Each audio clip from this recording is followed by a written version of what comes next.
कृष्ण स्वागतम उपस्थित सर्व वैष्णवजन श्रोतागण। આપણે શ્રી જગન્નાથજીના પ્રાકટ્યના વિષયમાં શ્રવણ કરી રહ્યા હતા કે ઇન્દ્રધુમ્ન નામના રાજા જેના મનમાં ભગવાનના દર્શન કરવાની એક જિજ્ઞાસા ઉત્પન્ન થઈ અને જેના ફળ સ્વરૂપ એમણે પોતાના મંત્રી એના પુત્ર વિદ્યાપતિ એને ભગવાન નીલમાધવની શોધ કરવા માટે મોકલ્યા અને ભગવાનની શોધ કરતા સમયે આ વિદ્યાપતિને વિશ્વવસુ સાથે મુલાકાત થઈ અને વિશ્વવસુના માધ્યમથી એમને ભગવાન નીલમાધવનો પત્તો મળ્યો। ખૂબ પ્રયાસ પછી જ્યારે ભગવાન નીલમાધવનો એડ્રેસ ખબર પડી તો એણે રાજા ઇન્દ્રધુમ્નને ત્યાં બોલાવ્યા અને કીધું કે નીલમાધવનું મેં સંશોધન કર્યું છે, કયા સ્થાનમાં છે, તો તમે આવો, પરિવાર સહિત દર્શન કરો। પણ ઘટના એ બની કે જ્યારે ઇન્દ્રધુમ્ન મહારાજ ત્યાં પહોંચ્યા તો ભગવાન અદ્રશ્ય થઈ ચુક્યા છે અને એ સમયે એમને આકાશવાણી દ્વારા ભગવાનનો આદેશ પ્રાપ્ત થયો કે તમે નીલાચલ ક્ષેત્રની અંદર સમુદ્ર તટે એક સુંદર મંદિરનું નિર્માણ કરો અને જે મંદિરમાં હું બીજા સ્વરૂપમાં પ્રગટ થાય છે। કારણ કે આપણે સાંભળ્યું કે બ્રહ્માજીના પ્રથમ પરાર્ધની અંદર એટલે કે બ્રહ્માજીના પહેલા 50 વર્ષમાં ભગવાન નીલમાધવ રૂપમાં પ્રગટ હોય છે અને દ્વિતીય પરાર્ધ જ્યારે પ્રારંભ થાય ત્યારે ભગવાન જગન્નાથજીના રૂપમાં પ્રગટ હોય છે। તો અલગ અલગ પુરાણોની અંદર કલ્પ ભેદ અનુસાર અલગ અલગ કથાઓ છે। મૂળ સ્ટોરી તો એક જ છે, પણ ક્યાંક ક્યાંક લીલાઓમાં થોડું અંતર છે। સ્કંદ પુરાણમાં પણ છે, પદ્મ પુરાણમાં છે, બ્રહ્મ વૈવર્ત પુરાણમાં છે, અલગ અલગ ઘણા બધા શાસ્ત્રોમાં કથાઓ છે। પણ મૂળ વાત એ છે કે જગન્નાથજીના પ્રાકટ્યમાં સૌથી મોટું કારણ યદિ કોઈ હોય તો ઇન્દ્રધુમ્ન મહારાજ અને એમની શુદ્ધ ભક્તિથી પ્રેરાય અને ભગવાને એને દ્વિતીય આદેશ આપ્યો કે તમારે અહીંયા રહેવાની જરૂર નથી, આ વિશ્વવસુ ઇત્યાદિને જે તમે બંદી બનાવ્યા છે આ લોકોને છોડી દો અને હું નીલાચલ ક્ષેત્રમાં બંકિમ મુહાના જે સ્થાન છે ચક્રતીર્થ ત્યાં દારૂ બ્રહ્મના રૂપમાં પ્રગટ થાય છે। દારૂ બ્રહ્મ એટલે લાકડાના રૂપમાં એક સમુદ્રમાં તરતું તરતું લાકડું આવશે લાલ રંગનું અને એમાંથી મારા સુંદર વિગ્રહનું નિર્માણ થશે અને એક અલગ સ્વરૂપની અંદર હું પ્રગટ થવાનો છું। આવો આદેશ જ્યારે ભગવાને આપ્યો તો આ ઇન્દ્રધુમ્ન રાજા જે છે એમણે સુંદર મંદિરનું નિર્માણ કર્યું અને મંદિર નિર્માણ કર્યા બાદ ઓપનિંગ કરવા માટે બ્રહ્માજીને ઇન્વિટેશન આપવા માટે ગયા। હવે ત્યાં થોડુંક મોડું થઈ ગયું, એમાં અહીંયા હજારો વર્ષો વયા ગયા। તો જ્યારે એ રિટર્ન આવે છે તો એ સમયે ગલમાધવ નામનો જે રાજા છે એને મંદિર તો પ્રગટ કર્યું, કારણ કે એટલા સમય ગયા બાદ મંદિર રેતીથી ઢંકાઈ ગયું હતું સમુદ્ર તટ। તો એ રાજા ગલમાધવના માધ્યમથી એ મંદિરને પ્રગટ કરવામાં આવ્યું, પણ મંદિર સુંદર એનું રિનોવેશન કર્યું આ ગલમાધવ નામના રાજાએ। અને જ્યારે આ ઇન્દ્રધુમ્ન મહારાજ અને બ્રહ્માજી આવે છે તો ઇન્દ્રધુમ્ન મહારાજે કીધું આ મંદિર તો મારું છે। ગલમાધવ કે મેં બનાવ્યું છે। તો બંને રાજાની અંદર જે વિવાદ થયો તો કહેવાનું સાક્ષી કોણ? તો ભગવાન શ્રી રામના પરમ ભક્ત શ્રી કાગભૂષણજીજી એ સ્થાનમાં એક વૃક્ષ ઉપર બેઠા હતા જ્યારે મંદિરનું નિર્માણ થયું ત્યારે. તો તમે જાણો છો કાગભૂષણજીનું આયુષ્ય કેટલું છે? 28મી ચતુર્યુગી હાલે છે ને, 28 ચતુર્યુગી થી વિદ્યમાન છે. એક ચતુર્યુગી એટલે 43,20,000 વર્ષ થાય. તો કાગભૂષણજીની આ કેટલામી ચતુર્યુગી હાલે? 28મી. અને ઇન્દ્રદુમ્ન રાજા જે થયા છે તો એનો સમયગાળો પણ એક પુરાણમાં એવું બતાવ્યું છે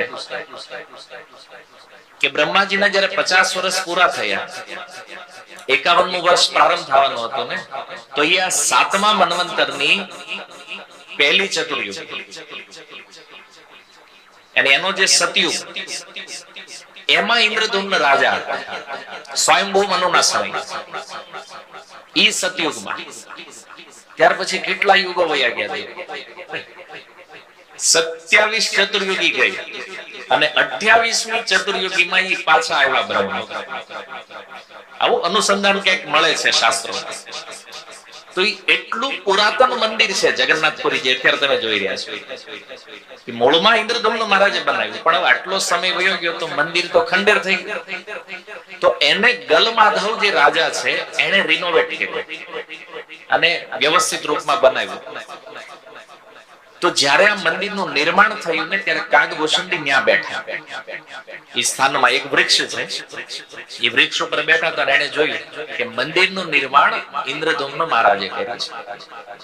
તો એને સાક્ષી આપી, મંદિર તો એનું છે. અને બીજું બ્રહ્માજી હારે હતા. તો બ્રહ્માજી તો મેઇન સોર્સ છે. બ્રહ્માજીને તો બધી ખબર છે ક્યાં હું હાલી રહ્યું છું.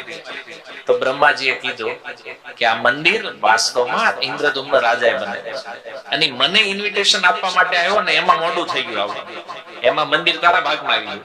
પણ અસલી માલિક કોણ છે? ઇન્દ્રદુમ્ન મહારાજ. તો રાજા ગલમાધવ છે, એને જોયું કે આટલા મોટા પ્રમાણ બે સામે હોય તો વાત સ્વીકારવી પડે. કળિયુગમાં તો લોકોને પ્રમાણ આપો તોય નથી માનતા. પણ જોયું કે બ્રહ્માજી પ્રમાણ છે અને કાગભૂષણજી પ્રમાણ છે. તો એને કીધું કાંઈ વાંધો નહીં, આ મંદિર તમારું અને આ જે ક્ષેત્ર છે એને શ્રી ક્ષેત્ર કહેવામાં આવે છે. જગન્નાથપુરી જે ધામ છે, નીલાચલ ધામ, એ શંખના આકારમાં છે. એ આમ જાવ તમને ન દેખાય, ઉપરથી જયારે જોયું ને, ઉપગ્રહ થી ફોટો લઈને તો ખબર પડે. એ આખું ધામ જે છે ને શંખના આકારમાં છે. એટલે એને શંખ ક્ષેત્ર પણ કહે છે અથવા શ્રી ક્ષેત્ર પણ કહેવામાં આવે છે આ નીલાચલ ધામ. તો આ દિવ્ય સ્થાનની અંદર ભગવાનને નિર્દેશ કર્યો કે અહીંયા હું પ્રગટ થવાનો છું. તો ઇન્દ્રદુમ્ન મહારાજે બ્રહ્માજીને કીધું કે કદાચ એવું ન થાય કે આપણે ત્યાં પહોંચીએ અને ભગવાન પ્રગટ થઈ ગયા હોય. એટલે બિચારા ઉતાવળે આવ્યા રહ્યા, પણ જોયું તો હજી સુધી ભગવાન પ્રગટ થયા નથી. અને ત્યાં આવી અને બંને જોયું કે હવે આપણે શું કરવું જોઈએ. તો બ્રહ્માજીએ કીધું હવે શું કરવાનું? વાટ જોવાની ભગવાનના આવવાની. કારણ કે એમણે કીધું છે ને દારૂ બ્રહ્મ રૂપે આવવાના છે. તો ઈ સમયે ઇન્દ્રદુમ્ન મહારાજના મંત્રીઓ, સૈનિકો, એમની પત્ની રાણી, એનું નામ હતું ગુંડીચા. તો એ બધા ત્યાં ઉપસ્થિત થયા. તો હવે આમાં એક પ્રશ્ન એ થાય કે આટલા યુગો વયા ગયા, આવડા જીવતા કેમ રહ્યા? હાલો, ઇન્દ્રદુમ્ન મહારાજ નો સમજ્યા કે એ તો ગયા હતા એટલે સમયના સિદ્ધાંતમાં એને તો હજી બહુ વાંધો નથી. પણ આ બધા તો ભગવાનની કૃપાથી આ નીલાચલ ક્ષેત્રમાં બધા સુરક્ષિત હતા. જેટલા મતલબ દર્શન કરવા આવ્યા હતા ને અવંતી નગરીથી, તો એ મંત્રીઓ, નગરજનો, બધા એઝ ઇટ ઇઝ આખું રાજ્ય જીવિત હતું. અને પુરાણમાં એ પણ વાત લખી છે કે ઇન્દ્રદુમ્ન મહારાજ જયારે નીલમાધવના દર્શન કરવા આવે છે તો એ સમયે એમણે જગન્નાથપુરીમાં એક મહેલ બનાવેલો કે જ્યાં આ બધા લોકો વસવાટ કરી શકે. તો જુઓ કાળનો પ્રવાહ. હવે કાળ જે છે એ તો ભગવાનની શક્તિ છે. તો ભગવાને આ લોકોને જીવિત રાખ્યા આ સમય સુધી એઝ ઇટ ઇઝ હતા બધા. જેટલી એજ જેની થઈ હોય નોર્મલ લાઈફમાં એટલી જ ઉંમર. અને આ બાજુ વિશ્વવસુનું જે ગામ છે ત્યાં પણ બધા જીવિત છે.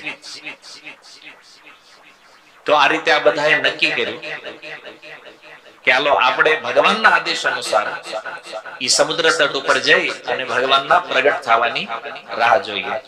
તો બધા ભેગા થઈને આ સ્થાન જે છે બંકી મોહાના ચક્રતીર્થ ઉપર આવ્યા અને ત્યાં આવીને વાટ જોવે છે કે ભગવાનનું પ્રાગટ્ય ક્યારે થાય, ક્યારે ભગવાન પ્રગટ થશે.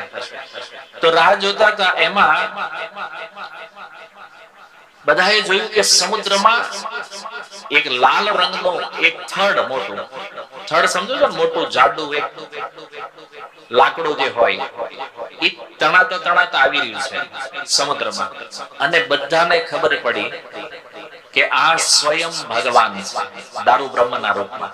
દારૂ કે છે લાકડાને, બ્રહ્મ માને ભગવાન. તો દારૂ બ્રહ્મના રૂપમાં સ્વયં ભગવાન પ્રગટ થયા છે સમુદ્રમાંથી. અને એટલા માટે જોવો જગન્નાથપુરીનો જે સમુદ્ર છે ને એ પણ તીર્થ છે. આમ તો જેટલા પણ દરિયા છે ને એ બધાને બીચ કહેવામાં આવે છે. શું કામ? ત્યાં પાપ કરે છે બીચ ઉપર. પણ જગન્નાથપુરીનો જે દરિયો છે એ તીર્થ છે, એને સમુદ્ર તીર્થ કહેવામાં આવે. કેમ? એક તો એ સમુદ્રમાં સાક્ષાત ભગવાનનું પ્રાગટ્ય થયું, અને બીજું કે ભગવાનના જે શુદ્ધ ભક્તો છે એમણે પણ એમાં સ્નાન કર્યું, આચમન કર્યું. અને એટલા માટે એ પરમ પવિત્ર ક્ષેત્ર છે. તો ભગવાન જયારે દારૂ બ્રહ્મના રૂપમાં પ્રગટ થયા તો એ સમયે રાજા ઇન્દ્રધૂમ્ન પરમ પ્રસન્ન થયા કે નીલમાધવના રૂપમાં તો દર્શન મળ્યું નથી, પણ હવે કમસે કમ દારૂ બ્રહ્મના રૂપમાં ભગવાને જે કીધું તો એ વચન સત્ય થવા જઈ રહ્યું છે. તો જો એની તીવ્રતા, એની ઉત્કૃષ્ટતા કેટલી હશે. જે ભગવાનને જોવા